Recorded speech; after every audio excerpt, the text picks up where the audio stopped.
Just got back in from fishing. Changed my shirt.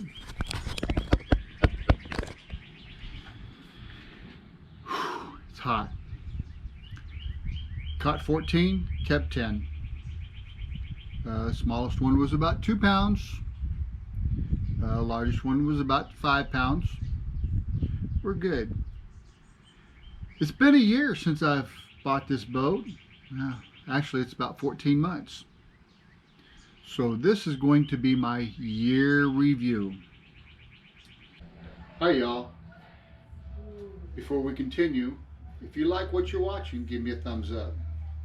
Leave a comment down below and click that subscribe button and the notification bell, and you won't miss a video whenever I put it out. Alright, back to the show. It's an RT198, a 2019 model. Absolutely love it. Love it. No power poles. No jack plate. The Mercury Pro XS 150. Fastest speed 62.1 miles an hour. It's with the current. Today I got 57.8 miles out of it. It was doing really well. There's no current, no wind. Very hot. Very hot. Let's see what I got going on here. Still got the Ultrex. Still love it. Spot lock. Okay, there's a misconception onto the spot lock. I've heard people say just getting the new ones, whether it be from Garmin or Minn Kota or the one that Motor Guide puts out. I've seen several videos. They say that the spot lock, as you're going through and you hit the spot lock, it doesn't stop you, it backs you up. It's designed like that. You can be running 10 miles an hour with your big motor, run up, turn your motor off, put your trolling motor down, hit the spot lock. You're still going to travel 30 feet or so out. That spot lock is going to turn you around and take you back. You don't believe me? Try this. Turn off your big motor. Put your trolling motor in the water. You start dropping. Drop you a buoy over the side. Hit your spot lock. You'll go out, you'll turn around, and you'll come back and you'll stop right there by that buoy. Spot lock is done by your GPS. All of them have the puck.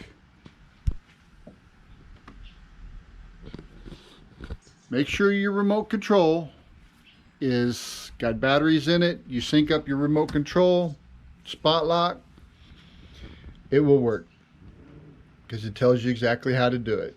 You got to run around 3 circles this way, 3 circles that way, and hit your spot lock, and it works. Okay, now on to the review. I'm running HDS 7 Lowrances. You know what? Let me get up on the back of this boat here and get up on top so we can see what I'm actually showing you. And let's start back here at the back. Mercury Pro XS. I use the MY wedge on mine. I love it for short trips. I can pop it on, pop it out. I don't have to put on the big transom saver on the bottom of it. I got the steering locks on there so it doesn't turn side to side.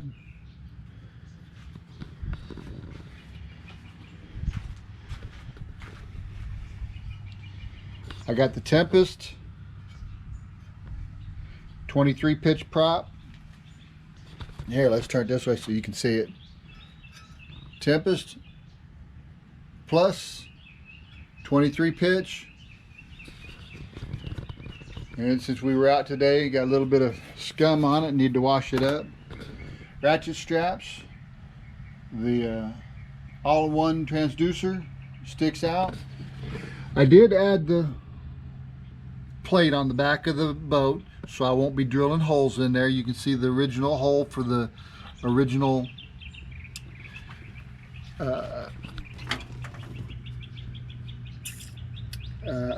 fish finder that was on there, or maybe it was this one, and it just wouldn't stay tight, so I put the block on there and it stays tight.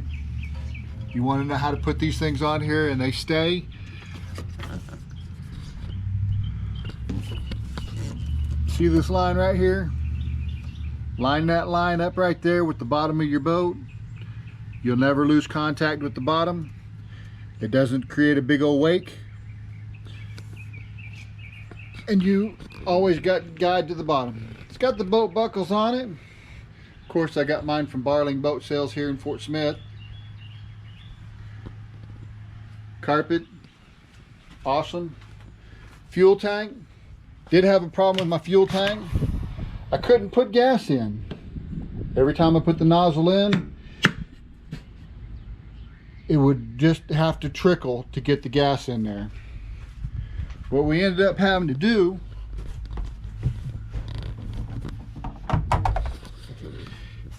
is right here where the gas goes in, there was a little rise in it, or a little dip, and they had to take that dip out of there.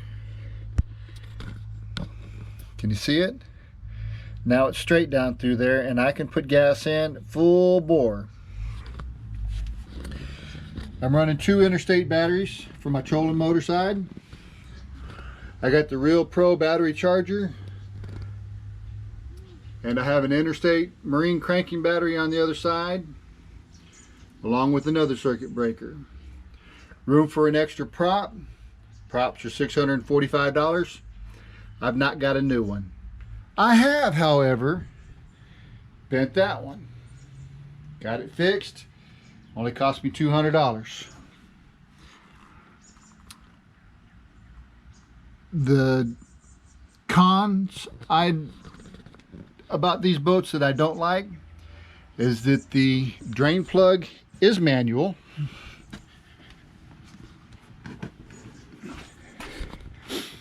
And it is way up underneath there. And it is a beast to make sure that it gets nice and tight.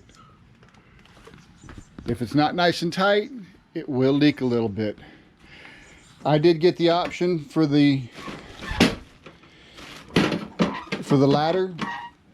In case you were to get knocked off, you can climb back up into your boat.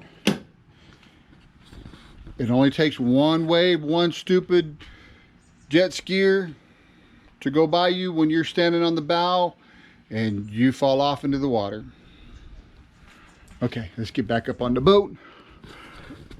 I ordered a butt seat with mine. The back one has got its original seat. I got the Fusion Green. They're very comfortable seats.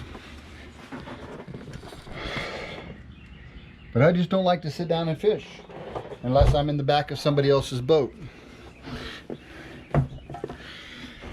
I would rather stand up on my own front of the boat and fish. Got a great big live well with a divider. I keep the divider in mind for fish that I know I'm going to keep and fish that I'm going to call.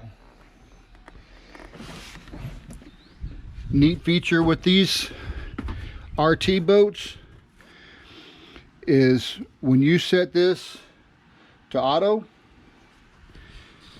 it will put the water in and keep water going the whole time. If I need to pump it out, pull out the plug or pull the valve out and it starts pumping it out the side.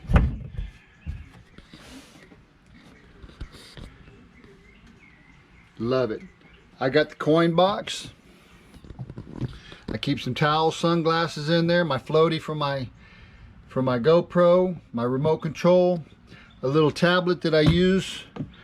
One thing I added to my motor is the vessel view. After I had it serviced the first time, that way I can tell exactly when I need to service it, what all my pressures are doing, what the actual RPMs are. My RPMs on the boat are about 500 off when I'm running through the vessel view. It's showing about 5650, and on the gauge it'll show 6400. So there's a big big discrepancy. Water pressure, HCS7 graph on the inset mounted flush on the console. Miles per hour are about 4 miles off for the analog versus the digital. Fuel gauge is pretty accurate. The fuel is actually underneath the seats. I've not figured out a way to get to it yet. The jump seat has an old crap strap that you can grab onto if you're in rough water. You got the handhold right there. You got the strap down here on the side. Oh crap, big waves. Here's where I store my ruler to measure them fish that are close. And I put it back. It stays right there. These are the lures I used this morning. Extra cup holder for them guests. Like we ain't got enough cup holders already. We got one there, one there, one there, one way up on the bow. Here's my everyday junk box. I got towels, neck cloths, some extra line, some bug spray, some Real Magic, some extra scissors, first aid kit, my scale, toiletries, because it always hits you when you're out there in the middle of nowhere. Mother Nature will call, and guess what? When she calls, you definitely have to pick up. I store my lights here because I'm the only one in the boat 99% of the time. I've got my lure retriever right here. It's 15 foot. I've not lost a lure since I bought that. Let's do the cooler where the drain plug is down in there. Simple drain plug. I got a couple of bottles of water left over from this weekend. It closes up nicely. You don't have to worry about it. Store my scissors and pliers right here. My extra braided line scissors I got hung up on a strap. I keep a jacket, life vest, some extra line, some smell good, some socks, because the feet get hot and they get burnt. Box stays dry no matter how wet it's been outside. Let's move these rods around here.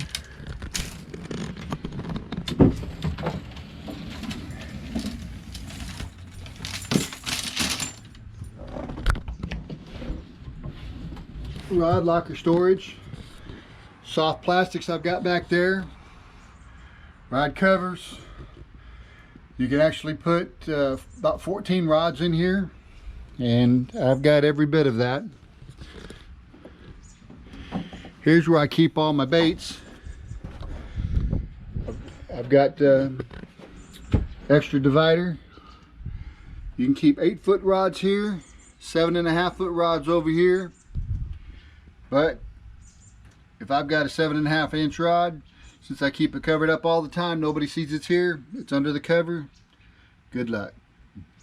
I keep it up on the deck, which I don't have. I got plenty of room. I can even put a couple more boxes in here if I wanted to. Speaking of boxes, I got my terminal tackle back here. A-rig stuff, split weights, swim baits, some more line, all my weights. I got my maintenance stuff on the other side right behind the driver's seat.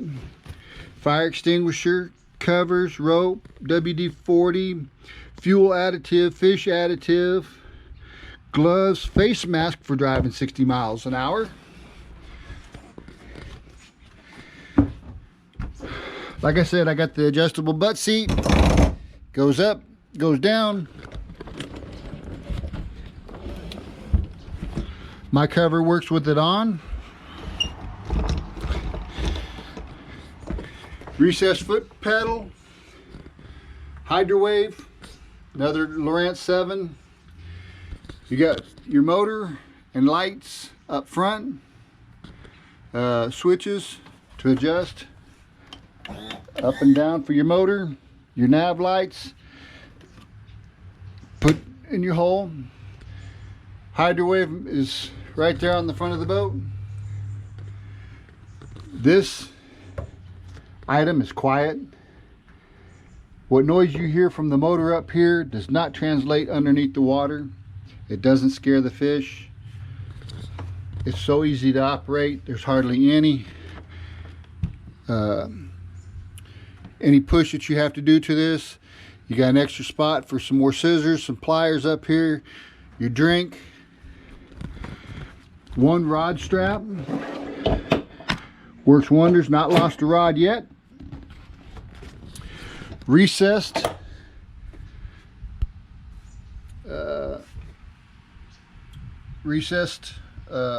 tie-offs. You got 4 of them, 2 in the front, 2 in the back.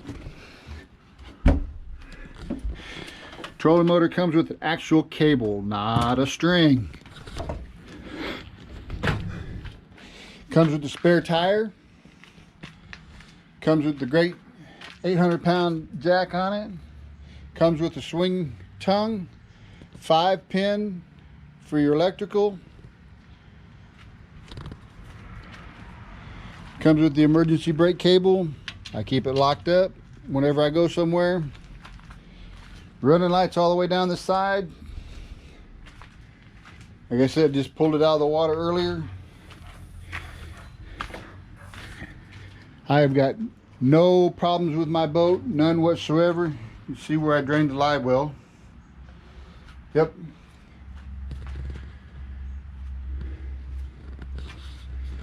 Let me tell you, if you're to get an RT series boat, get you a 198, a 188. Not sure if they make a 178p, but get the P version for the pad hull.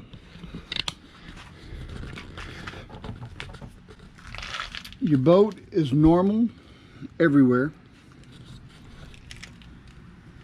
except for when you get to the very back. And that's when you see the step down pad. As you can see, it's a step down pad right to the pad on the bottom. When I'm going full bore, I've got about this much of the boat in the water, and I am cruising 61 miles an hour. You will love the RT series boat. If you're looking for a good rep, Barling Boat Sales, you cannot beat them. Barling Boat Sales doesn't sponsor me. Nobody sponsors me. My videos are put out by me objectively. If I don't like something, I'm going to tell you. Now, what I wish I would have gotten on my boat, after watching many people, I think maybe a jack plate would be the way to go. Although I'm getting 60 miles an hour out of my boat, not sure I actually need one. My rooster tail is just about as tall as my motor when I'm hauling ass.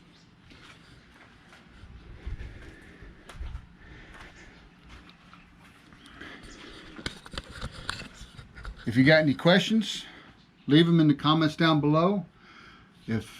Not if, but when I see your comment, I will answer it. Things that I've done to my boat, I've added lights to the decks.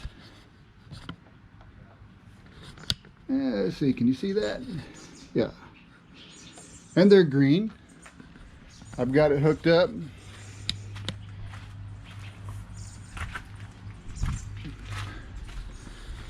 There. I've got lights hooked up on here. We'll go ahead and turn them on. You got one extra switch, rocker switch on your dash. Guess what I did with mine? I hooked it up to the lights.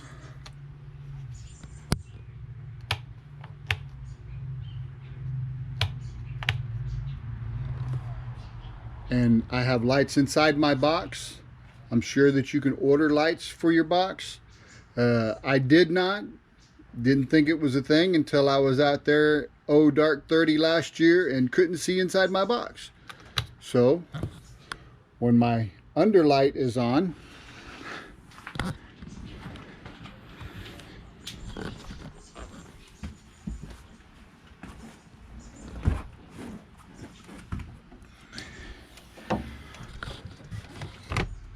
the box light's on.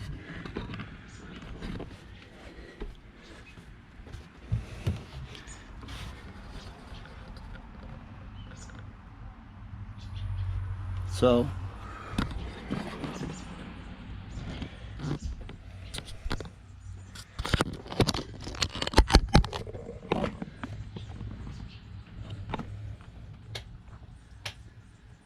I have that hooked up on my internal lights. As you can see, lights come off and on.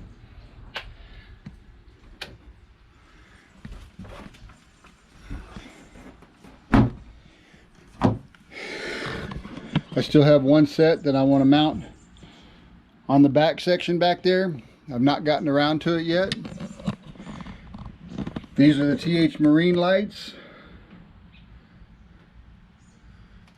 They light up the whole deck when it's dark outside.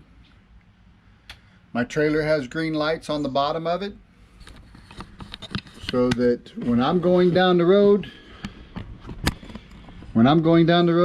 people can see me. Less chance of me being hit. Alright, that's my walkthrough. I know this is a 20-minute walkthrough. Like I said, any questions? Feel free to leave them in the comments. I'll answer them when I see them. Let's see, anything else? Yeah, take a buddy fishing. Take your family fishing. This boat right here, you can go skiing, tubing, fishing, just riding around, having a good old time. Alright, any questions? Leave me a comment, leave me a thumbs up, leave me a thumbs down. See you on the next one.